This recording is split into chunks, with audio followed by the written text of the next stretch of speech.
Utilizing a SOC. 4 steps to success. A SOC, or Security Operations Center, is the nerve center of your network. It monitors traffic to and from OT and IoT devices and flags vulnerabilities and anomalies that might indicate a problem. When properly set up, it sends detailed alerts that enable your security team to take action to secure the network and mitigate issues.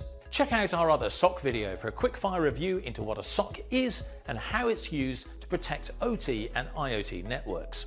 But right now, let's delve a little deeper into how a SOC can be utilized to its full potential with step 1, understanding the importance of IT and OT information.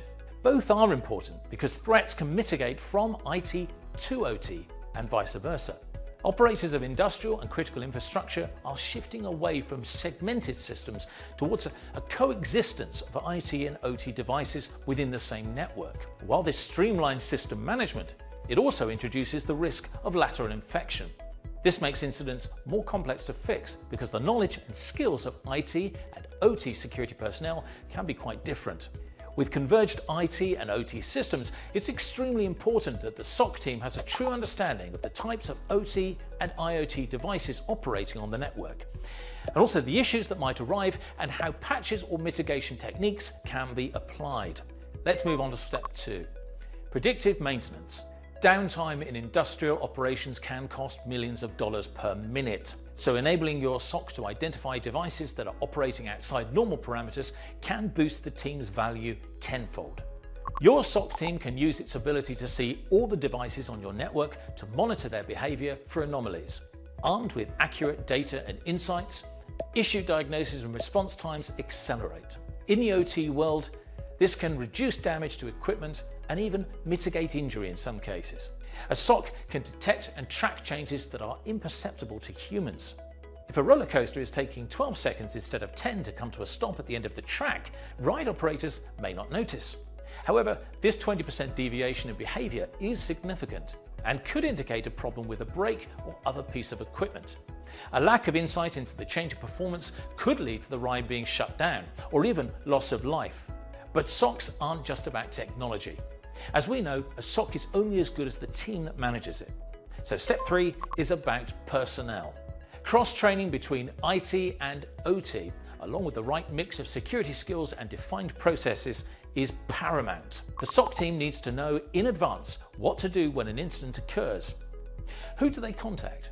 At what point is an issue escalated? It also helps IT-focused members understand when an attack could impact the OT side of the operation. For example, if a piece of malware is stopped on a user's laptop, there is a tendency to put it at the back of the priority queue for later investigation. However, if that malware is typically used for attacking OT systems, then more care needs to be taken to investigate further to ensure that no actual breach has occurred in the OT network. The SOC team needs to take a holistic view of the entire network. Okay, so now you know how to get more value out of your SOC. Let's talk about what type of SOC is right for you. Now, our final step, build or buy. It might seem a bit odd to talk about building or buying a SOC structure as the last point here, but that's because you'll only know which is right for you once you're clear on everything else. The decision to build or buy can be very complex, and it's not just about your budget.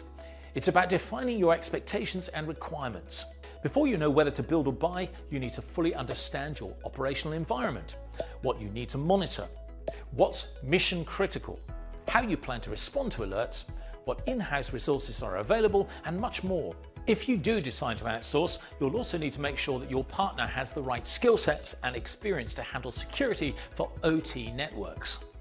Many organizations are faced with an increasing volume of security events to manage, but without an increasing headcount budget. So outsourcing, even partially, makes a lot of sense for many organizations. So there you have it, a quick deep dive into SOCs and how to maximize their potential. Be sure to check out our other SOC videos on this channel, and if you haven't already, take a look at our other videos and podcasts for useful advice on OT and IoT security. And of course, don't forget to subscribe to get them all automatically. Until next time.